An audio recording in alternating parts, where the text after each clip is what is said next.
Welcome, knowledge seekers, to E for Education, your digital gateway to ace competitive exams. Today, we delve into the intricate web of economics, focusing on the pulsating economy of Pakistan, a critical subject for the newly announced KPPSC's Provincial Planning Services exams. In this Perikla series, we'll discuss the crucial concepts of economics and their applications in an economy. So gear up for this enlightening journey. Remember, knowledge multiplies when shared. So like this video, subscribe to our channel and hit that bell icon. Stay updated, stay ahead. Hey guys, welcome back to E for Education. I hope you guys are doing well. The topic which we are going to discuss today is the determination of equilibrium level of income and output. ये हमारे पास है। हमारा जो course है या हमारा जो syllabus है, हमारे सिलेबस में उन्होंने सिर्फ और सिर्फ जो हमारी मॉडर्न अप्रोच है उन्होंने उस चीज़ को डिस्कस किया हुआ है। इसलिए हम लोग सिर्फ और सिर्फ मॉडर्न अप्रोच तक रहेंगे। हम लोग जो क्लासिकल अप्रोच है उसको नहीं देखेंगे। Okay, so as far as our modern approach is concern, तो ये अप्रोच हमारे पास जॉन मेनर्ड केन्स ने दी थी। ठीक है जी, अपनी उनकी एक बुक थी 1936 में जो उन्होंने लिखी थी, जिसको हम लोग कहते हैं general theory of income and employment. उसमें उन्होंने ये थ्योरी दी थी। अब उस थ्योरी में बेसिकली वो कहना क्या चाहते हैं, उनका मेन मकसद क्या है, इस चीज को हम लोग देखते हैं। देखें, इसमें हमारे पास जॉन मेनर्ड केन्स ने जो सबसे पहला आर्गुमेंट दिया था, उन्होंने कहा था कि जी जो इक्विलिब्रियम कंडीशन है वो हमारे पास हमेशा जो है aggregate demand and aggregate supply के एम्बिट में जो है उसे डिस्कस किया जाएगा। नाउ हम लोग एग्रीगेट डिमांड को अपने पिछले लेक्चर में डिस्कस कर चुके हैं, एग्रीगेट सप्लाई को भी हम लोग पिछले लेक्चर में डिस्कस कर चुके हैं। सो अगर आप लोगों ने वो वीडियो नहीं देखी तो मैं ऊपर कार्ड में उसका लिंक पेस्ट कर रहा हूं, आप वहां से उसको एक्सेस कर सकते हैं। सो अब वो कहता है कि एग्रीगेट डिमांड और एग्रीगेट सप्लाई के एम्बिट में हम लोग जो है उसे क्या करते हैं, उसको जो है हम लोग मेजर करते हैं। एंड हम वो ये कहता है कि an economy is in equilibrium when aggregate demand जो है आपका becomes equal to aggregate supply। Okay, ये जो है मैं इसको कह देता हूँ कि ये इक्वेशन 1 है। ठीक है, नाउ एग्रीगेट डिमांड का हम लोगों ने जैसे अपनी पिछली जो हमारी वीडियो थी हम लोगों ने पढ़ा था कि वो होता है C प्लस आई, और जो एग्रीगेट सप्लाई होता है हमारे पास वो होता है C प्लस S, मतलब consumption plus investment and consumption plus जो हमारी सेविंग्स हैं उनके ये उस चीज के बराबर होता है। सो हमारा जो कंजम्पशन, अगर हम लोग इसको सॉल्व करें तो कंजम्पशन और कंजम्पशन हमारे पास कट हो जाएगा, तो investment is equal to saving, ये हमारी दूसरी इक्वेशन आ जाएगी। सो वी कैन से कि हमारा जो इक्विलिब्रियम लेवल है, इक्विलिब्रियम जो है हमारा, उसके लिए हमारे पास दो अप्रोचेस जो है वो मेनली हमारे पास होती हैं। नाउ ये जो दो अप्रोचेस हैं हमारे पास, ये कौन कौन सी अप्रोच हैं? इसमें पहली अप्रोच को हम लोग कहते हैं एग्रीगेट डिमांड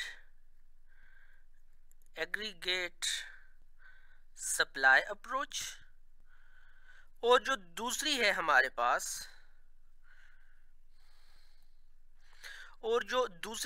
पास वो है इन्वेस्टमेंट सेविंग अप्रोच। ये दो अप्रोचेस हैं हमारे पास मेनली। ओके, अब हम लोग देख लेते हैं कि जी यहाँ पे हमारे पास इसकी अजम्पशंस कौन कौन सी आ जाती हैं। एजम्पशंस में हमारे पास जो सबसे पहली अजम्पशन है वो ये कहता है कि the determination of our equilibrium output is to be studied in context of two sectors, जिसमें हमारे पास एक जो है वो होगा हाउस होल्ड और दूसरा होगा हमारे पास firm, and it means that it is assumed that there is no government और फॉरेन सेक्टर जो है वो हमारे पास इन्वॉल्व नहीं होगा, सिर्फ और सिर्फ हमारे पास क्या होगा, हाउस होल्ड होगा और फर्म होगा। सेकंड जो उसने अज्यूम करके इस थ्योरी को वो चला है कि जी जो इन्वेस्टमेंट एक्सपेंडिचर है हमारे पास, इन्वेस्टमेंट एक्सपेंडिचर जो है हमारा, ठीक है जी, वो क्या होगा, वो हमारे पास ऑटोनोमस होगा। ओके, वो हमारे पास ऑटोनोमस होगा, यानी कि हमारे जो इन्वेस्टमेंट्स हैं are not influenced by the level of income. ठीक है जी, ये सेकंड हमारा क्या है कि जो हमारा प्राइस लेवल है, प्राइस लेवल जो है हमारा, it is assumed to remain constant. Okay, fourth one जो उसकी अजम्पशन है वो ये है कि equilibrium output is to be determined in context of short run. ठीक है जी, शॉर्ट रन के ऊपर जो है इक्विलिब्रियम को जो है हम लोगों को स्टडी करना चाहिए। नाउ सबसे पहले हम लोग देख लेते हैं कि जी हमारा aggregate demand and aggregate supply approach जो होता है, जिसको हम लोग कहते हैं ADAS अप्रोच, वो कैसा है उसको हम लोग जरा देख लेते हैं। According to Keynesian theory, the equilibrium level of income in an economy is determined when aggregate demand, जिसको हम लोग C+I से रिप्रेजेंट करते हैं, demand curve, will be equal to the total output, या जिसको हम लोग एग्रीगेट सप्लाई कहते हैं, या जिसको हम लोग क्या कह देते हैं, AS भी कह सकते हैं, एग्रीगेट सप्लाई हम लोग जिसको कह सकते हैं। Okay, so according to this approach, जो हमारी एग्रीगेट डिमांड है, ये हमारे पास एग्रीगेट सप्लाई के बराबर होनी चाहिए। ओके, नाउ एग्रीगेट डिमांड और एग्रीगेट सप्लाई हमारे पास जब बराबर हम लोग उनको करते हैं, तो उसके लिए हम लोग कुछ आगे क्या कर लेते हैं, उसका एक हम लोग टेबल बना लेते हैं। सो इधर हम लोग देख लेते हैं, ये एक टेबल हम लोगों ने लिया है, और हम लोगों ने पहले, अगर आपको याद हो, देखिए मैं हमेशा भी पहले भी एक दफ़ा मैंने एक बात की है कि जी आपकी जो इकोनॉमिक्स है, इकोनॉमिक्स एक साइंस से ज़्यादा वो आपकी एक फिलॉसफी है, जिसमें आप क्या करते हैं, आप डॉट्स मिला रहे होते हैं। ओके, आपको पीछे का नॉलेज लेके चलना पड़ता है, साइंस में भी नो डाउट लेके चलना पड़ता है कि आपके पास जब तक लिटरेचर रिव्यू नहीं होगा तब तक आप आगे की जो एक हम लोग कहते हैं कि जी आगे आप रिसर्च अपनी इनिशिएट नहीं कर सकते। सो हमारे पास एग्रीगेट सप्लाई क्या होगा, एग्रीगेट सप्लाई या इनकम जिसको मैं कह देता हूँ, वो मैं शुरू कर देता हूँ। फॉर एग्जांपल, जब मेरे पास इनकम 0 होगी, जब मेरे पास 20 होगा, फिर 40, फिर 50, सॉरी फिर 60, फिर 80, फिर 100 एंड सो ऑन, ये होगा। अब कंजम्पशन हमारे पास क्या होता है कि जब हम लोग कुछ नहीं भी कमा रहे थे, देखिए हम लोगों ने कंजम्पशन फंक्शन में एक बात पढ़ी थी कि यार जब कोई इंसान कुछ नहीं भी कमा रहा होता फिर भी उसकी कोई ना कोई हमारे पास क्या होती है, कोई कंजम्पशन होती है। सो मैं कह देता हूं कि जी फॉर एग्जांपल मेरी इस स्टेज पर जो कंजम्पशन है वो है मेरे पास, सो वो पॉइंट जिसके ऊपर आपके पास इनकम तो ना हो लेकिन कंजम्पशन हो, उसको हम लोग ऑटोनोमस कंजम्पशन कहते हैं। We have already studies in consumption function.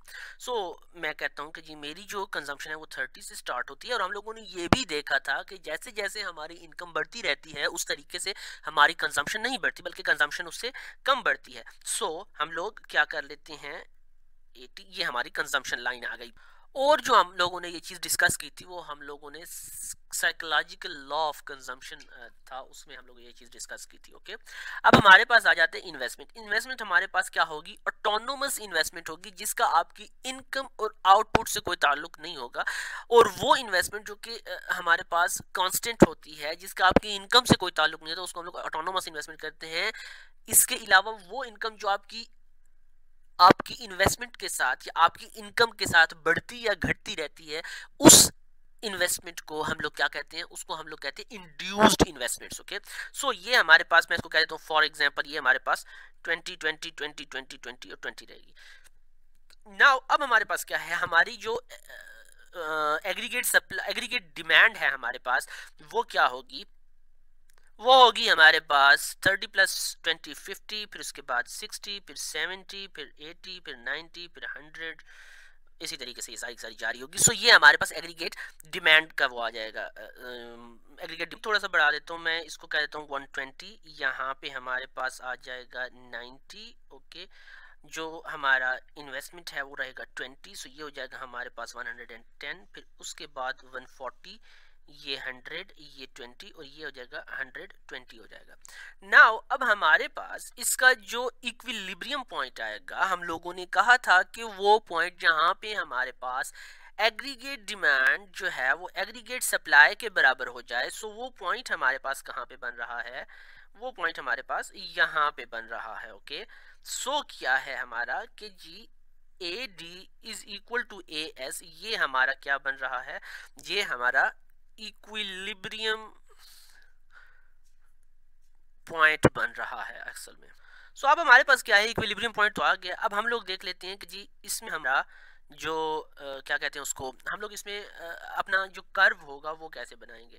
So curve को मैं देख लेता हूँ, फॉर एग्जांपल यहाँ पे ये आपका आएगा यहाँ पे, ओके, ये यहाँ और ये यहाँ। सो अब हमारे पास क्या है कि हम लोगों ने कहा था कि जो हमारी एग्रीगेट सप्लाई लाइन होगी वो हमारे पास क्या होगी, वो हमारे पास 45 डिग्रीज लाइन होगी, ओके। और जो हमारी एग्रीगेट डिमांड लाइन होगी, ये हम लोग इसको एग्रीगेट सप्लाई लाइन कहते हैं। एग्रीगेट डिमांड लाइन जो होगी हमारे पास, उसको अगर हम लोग देख लें तो वो हमारे पास कहाँ से, वो यहाँ से शुरू होगी फॉर एग्जांपल, ओके। ये हमारे पास एग्रीगेट डिमांड है। And we have also discussed कि द पॉइंट, यहाँ पे मैं लिख भी लेता हूँ कि the point where aggregate demand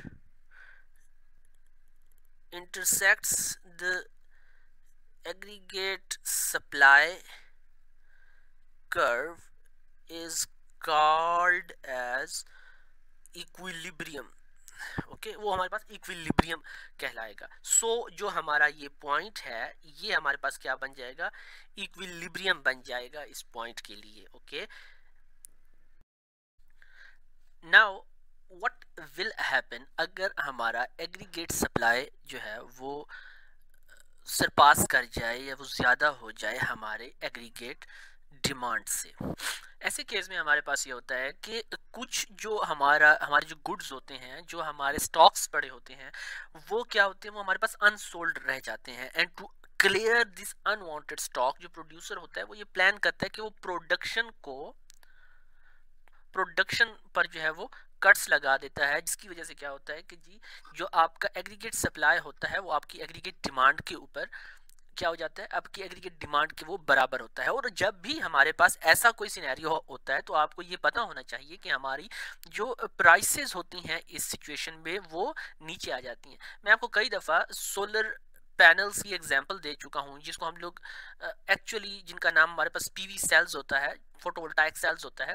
तो क्या होता है कि जी जब हमारे पास वेस्ट में एक प्लान चला कि जी हम लोग मेगावाट्स के प्रोजेक्ट वहाँ पे लगाएंगे सोलर एनर्जी के, तो उन्होंने क्या किया कि जी चाइना ने चाइना के जो बड़े बड़े इन्वेस्टर्स थे उन्होंने ह्यूज अमाउंट में वहाँ पे अपना स्टॉक्स जो है उन्होंने स्टॉक्स करने उन्हें शुरू कर दिए। और फिर क्या हुआ कि जब उन्होंने ह्यूज अमाउंट्स में स्टॉक करना शुरू कर दिए तो और ऊपर से जब हमारे पास रशिया यूक्रेन वार्स का वो हुआ, हमारे पास एक सिनेरियो आया जिसको हम लोग ग्लोबल इन्फ्लेशन भी कहते हैं।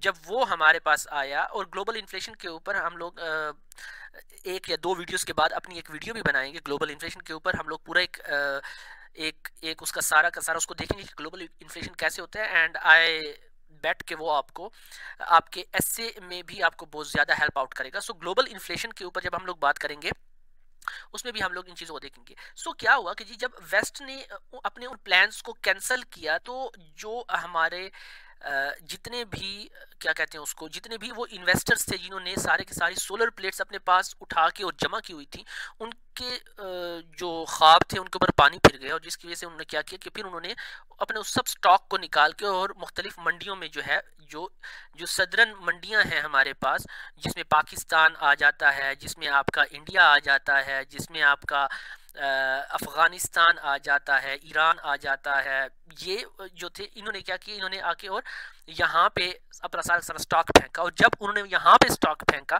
तो जो आपके पास पैनल अगर जो जून से पहले अगर वो 70,000 रुपए का था तो अभी वो वही पैनल आपका 30,000 में भी आपको आराम से मिल जाता है, 28-29,000 पर जो है वो आपको आराम से मिल जाता है। सो क्या हुआ कि वो प्राइसेस हमारी गिरी थी, ठीक है। अब ये सिचुएशन जो है ये हमारी कब होगी, ये जो अगली हम करेंगे कि जब हमारे पास एग्रीगेट सप्लाई हमारी क्या हो जाए, ज्यादा हो जाए, कहाँ पे, एग्रीगेट डिमांड से। ओके, तो क्या हुआ कि जी एग्रीगेट डिमांड से बहुत ज्यादा हो गई है इनकी सप्लाई, ठीक है। उस वक्त हमारे पास ये सिनेरियो बनेगा कि प्राइसेस गिर जाएंगी। फिर अब वो एज अ सोल्यूशन क्या करते हैं वो बता रहा होता है कि जी सप्लाई पे कट्स लगाए जाते हैं। सो अगर आप लोगों ने देखा हो तो एक दो दिन पहले से, बल्कि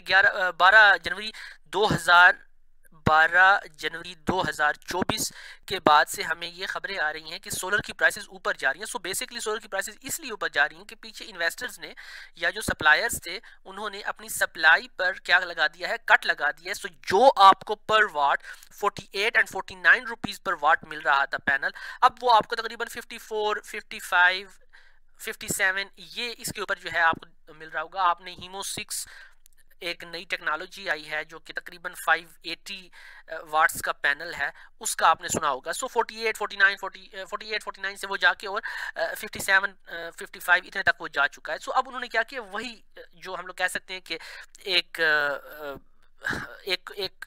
प्लान उन्होंने इनिशिएट किया। और ये भी हो सकता है कि ये ऐसा ना हो, ये टॉपिक से हटकर है, लेकिन ये भी हो सकता है कि ऐसा ना हो जो हमारे डिफरेंट रिटेलर्स हैं ये उनकी भी आपस में मिली भगत हो सकती है। सो रिटेलर्स की ये जो मिली भगत होगी इसको हम लोग कहते हैं मोनोपोलाइजेशन ऑफ द मार्केट, ठीक है जी।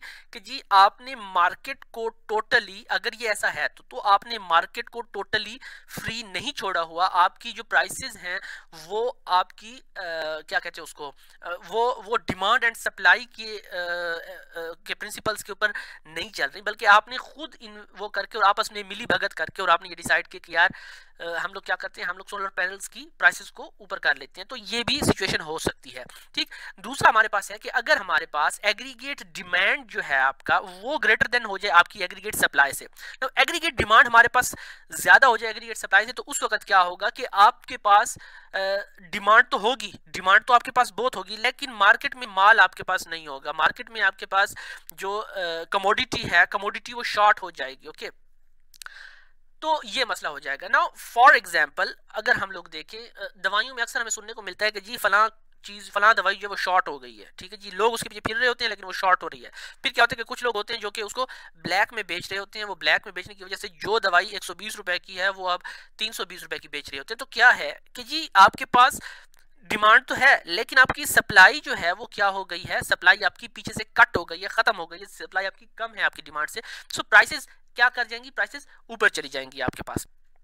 ओके, अब हम लोग इसकी एक और एग्जांपल ले लेते हैं सोलर पैनल्स के एम्बेड में। सोलर पैनल्स में हमारे पास क्या था, सोलर पैनल्स में हमारे पास ये था कि जी हम लोगों ने देखा था अक्सर औकात के जो हमारा सोलर पैनल में, जैसे हम लोग डिस्कस कर रहे थे, सोलर पैनल में क्या था, पहले वाला सिचुएशन कि हमारे पास मार्केट ठीक है स्मूथ चल रही थी, फिर यकदम क्या हुआ कि जी वेस्ट ने ऐलान किया। अब वेस्ट ने जब ऐलान किया तो चाइना के जितने बड़े बड़े इन्वेस्टर्स थे, मैं 5, 6, 7, 8 दफा ये बात बार बार रिपीट कर चुका हूँ, चाइना के जितने भी बड़े बड़े इन्वेस्टर्स थे उन्होंने क्या कर दिया, उन्होंने अपने पास उनको स्टॉक करना शुरू कर दिया। ओके, स्टॉक जब उन्होंने करना शुरू कर दिया तो क्या हुआ कि जी उन्होंने फॉर एग्जांपल पाकिस्तान की मंडी में अपना जो सप्लाई थी उसको उन्होंने कम कर दिया। अब सप्लाई कम हो गई है, ठीक है जी, सप्लाई आपकी कम हो गई है, लेकिन आपकी डिमांड जो है वो ज्यादा हो रही है, बिकॉज पाकिस्तान में यहाँ पे इशू चल रहा है। और उस इशू को हम लोग क्या कहते हैं, उस इशू को हम लोग कहते हैं एनर्जी डेफिशिएंसी।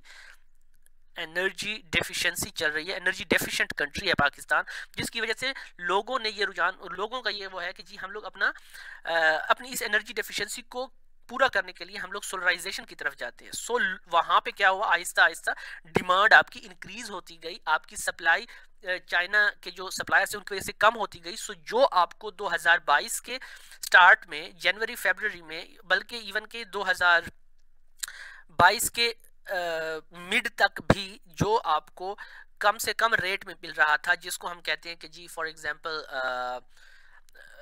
60 रुपीज पर वाट अगर मिल रहा था, यहाँ पे जनवरी में वो 56 रुपीज पर वाट था, यहाँ पे 60 रुपीज पर वाट जो मिल रहा था वो अब हमारे पास 145, 130, 145, 150, 157 इतने तक जो है वो जा पहुंचा था।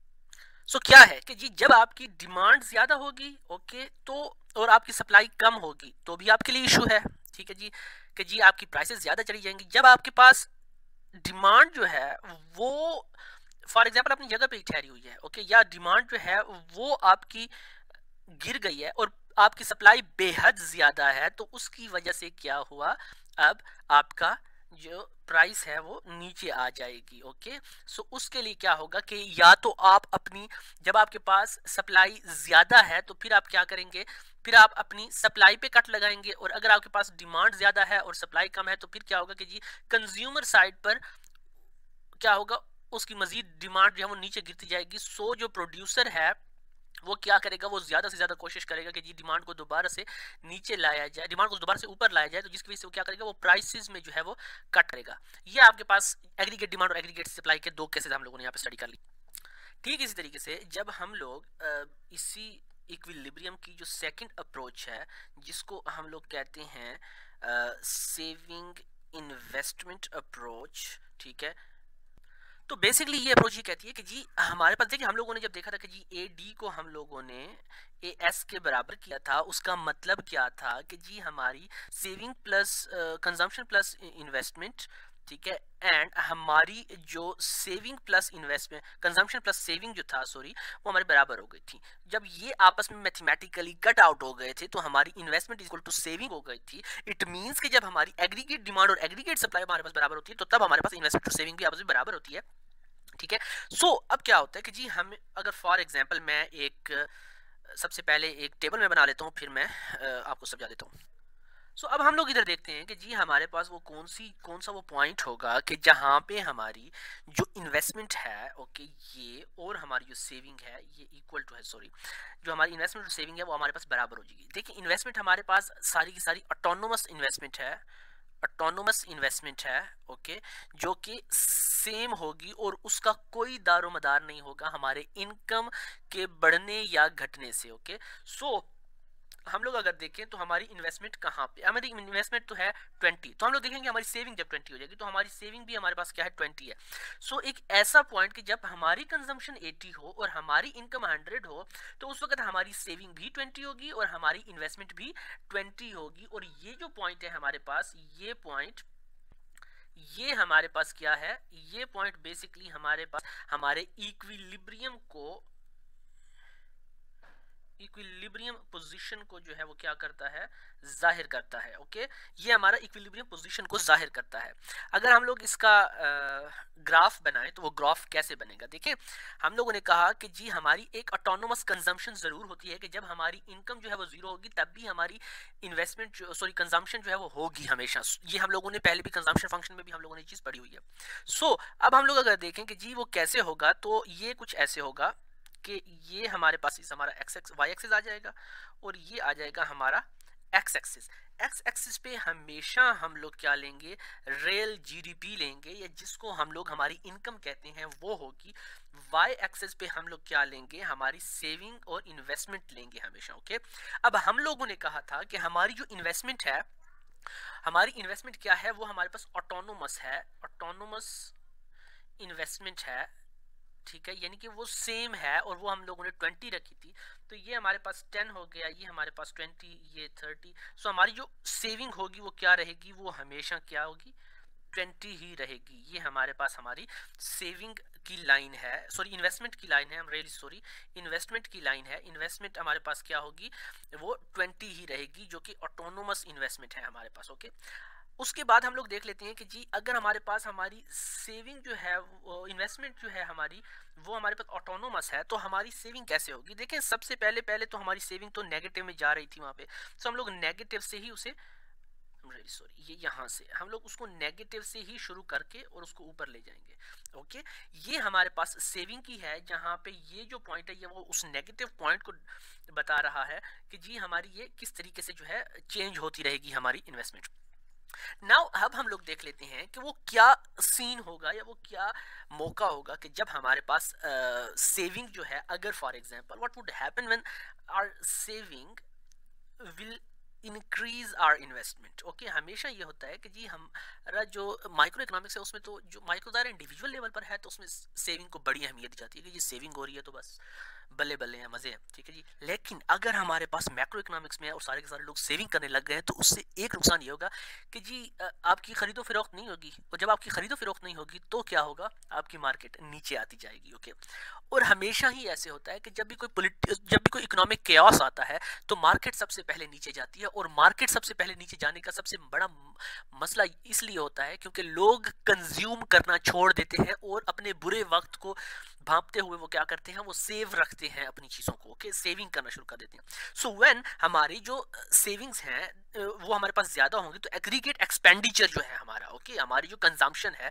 इन the economy would be less than what is needed to buy, ठीक है जी। और उसमें क्या होगा कि some output would remain sold and producer will have undesired stocks, जो है उसके पास वो बच जाएंगे। To clear these stocks the producer would plan lesser output, जो है वो करेंगे implying lesser income के देखते हुए। क्यों? क्योंकि जब आपके पास इनकम कम होगी, ठीक है जी, जब आपके पास इनकम जो है वो आपके पास कम होगी तो इसका मतलब है कि जो आपकी सेविंग है वो भी आपके पास कम होंगी। ओके, तो ये प्रोसेस जो है ये तब तक चलता रहेगा जब तक हमारी सेविंग और इन्वेस्टमेंट बराबर ना हो जाए, यानी कि जब तक हमारे पास इक्विलिब्रियम हमें अचीव ना हो जाए। सेकंड जो केस है वो ये कहता है कि वो कब क्या होगा कि जब हमारे पास हमारी जो इन्वेस्टमेंट्स हैं जो है वो ग्रेटर हो जाए सेविंग्स में। अब जब लोग इन्वेस्ट करना ज्यादा कर देंगे, ओके, तो उससे क्या होगा, उसमें ये होगा कि जब सेविंग्स जो है वो कम होंगी और आपकी इन्वेस्टमेंट ज्यादा होगी तो aggregate expenditure in the economy जो है would be greater than what is required to buy the planned output, and it is the situation जब आपके पास एग्रीगेट डिमांड जो है वो एग्रीगेट सप्लाई से ज्यादा हो जाएगा, ठीक है। प्रोड्यूसर जो है he will suffer the loss of unfulfilled demand and this would prompt the producer to plan higher outputs. आपके पास क्या है कि जी प्रोड्यूसर जो है वो डिमांड को मीट ही नहीं कर पा रहा होगा, ठीक है जी, वो प्रोड्यूस करी जा रहा है लेकिन लोग इन्वेस्टमेंट में ही लगे हुए हैं। इन्वेस्टमेंट का मतलब है कि या वो लोग कंजम्पशन में ही लगे हुए हैं, वो इन्वेस्ट ही कर रहे हैं, पैसा वो ज़्यादा से ज़्यादा ही लगा रहे हैं, वो ज़्यादा से ज़्यादा ही खर्च कर रहे हैं, तो उस वजह से ये चीज़ें होंगी सारी की सारी। Okay, and this would prompt the producer to plan higher outputs. उसके बाद हम लोग क्या कहते हैं कि हायर आउटपुट्स का बेसिकली जो मतलब होता है कि जब आपके पास आउटपुट्स जो हैं वो ज़्यादा होंगे तो उसका मतलब क्या है कि जो आपकी इनकम होगी वो भी आपकी ज्यादा होगी, और जब आपकी इनकम ज्यादा होगी, ठीक है जी, तो इसका मतलब है कि आपके पास सेविंग्स भी ज्यादा होंगी। ओके, हाँ, और ये जो प्रोसेस है इट विल कंटिन्यू टिल जो आपकी सेविंग्स हैं वो आपकी इन्वेस्टमेंट के बराबर हो जाएंगी। This is all about today and we will discuss the जो आगे जो चीज़ें हैं उसको हम लोग फिर इंशाल्लाह लेटर ऑन डिस्कस करेंगे। सो सी यू गाइस, बाय बाय।